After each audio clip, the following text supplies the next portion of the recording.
Le Velvet Monkey, lui, il faut prendre le temps de l'aborder parce que dans l'imaginaire collectif, c'est excessivement sensible. Et c'est une question de coutume. Oui. Parce qu'au Québec, on a de la déprédation qui se fait, Oui. mais on a aussi une gestion qui se fait au niveau des animaux nuisibles, par Oui. la trappe, par exemple. Exact. Que ce soit le raton laveur, que ce soit la marmotte, que ce soit Oui. le rat musqué, peu importe, on pourrait embarquer beaucoup de choses là-dedans en synergie avec les cultivateurs, qui est excessivement importante.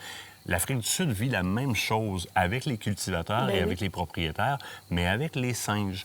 La dernière fois qu'une tribu de babouins, on va dire ça comme ça, ou une harde de babouins est rentrée sur le camp ici où est-ce qu'on est assis, ils ont causé au-delà de 50 000 de dommages en moins d'une demi-journée. C'est fou. Parce qu'ils sont en surabondance, ils se font pousser par les autres groupes. Donc, ces groupes-là, ces nouveaux groupes-là doivent se relocaliser, trouver de la nourriture, trouver... Alors, au niveau des cultivateurs, des fermiers, eh bien, les Velvet Monkeys et les babouins causent énormément de tort aux cultures ici. Ils vont détruire une culture complète de patates, de soya, de riz, de canne à sucre en une journée. C'est terminé, la récolte est ruinée. Puis ça vient impacter directement l'alimentation qui est disponible aux communautés. Ils essayent de faire pousser des choses pour finir par manger. Les singes passent, ça rase tout. Ben oui. Donc, quand on est ici sur place, on nous demande... C'est carrément une demande, puis le gouvernement fait cette demande-là aussi. Si vous êtes capable de récolter des singes, ce serait très bienvenu de notre part parce qu'on a besoin de contrôler les populations. On ne veut pas y aller dans l'exagération dans la chasse des singes non plus, mais il y a une certaine quantité qui doit être récoltée. Sinon, c'est pas trop long que le bordel pogne parce que ces groupes-là se relocalisent, ils passent dans les cultures, ils arrachent tout, ils défont tout. On se ramasse avec le même problème qu'on avait à la source. On n'a pas d'alimentation pour les populations locales. Donc, on fait ce contrôle de population.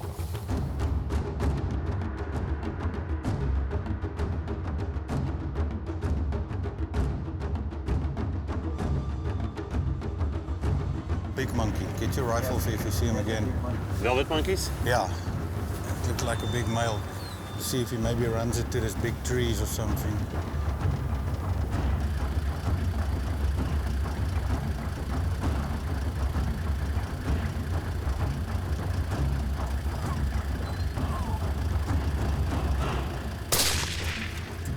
Down. Yeah!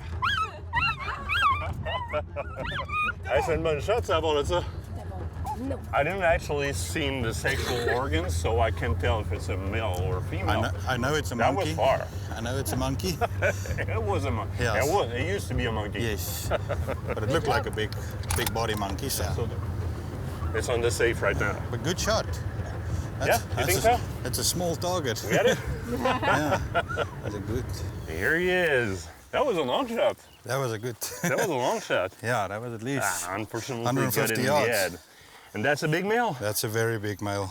That's a very big male. Il l'appelle le Velvet Monkey ou le Blue Balls Monkey. La raison est assez évidente, c'est pas des bonbons, c'est vraiment ses testicules, donc on l'appelle le Blue Ball Monkey. Généralement, le trophée sur ces singes-là, c'est évidemment le crâne. Hein. On rapporte surtout beaucoup le crâne. Le pelage, dans ce cas-ci, parce que c'est un gros mâle. Donc, évidemment, avec les testicules bleus, on veut le taxidermiser au complet, le plus possible, question de pouvoir montrer l'animal. On veut au moins avoir une belle cape pour être capable d'avoir une belle peau. Là, dans ce cas-ci, j'ai vraiment frappé la tête. On avait une shot qui était quand même assez loin. Je me suis compensé un peu. J'ai peut-être un petit peu trop compensé. Je le voulais dans le chest, mais la shot était longue, très longue, puis c'est un petit animal de loin. Donc, j'ai pogné la tête. Mais très bel animal, très beau spécimen. C'est un gros mâle. Regardez, là, on regarde la queue de ça. Regardez ça. Hey, très bel animal.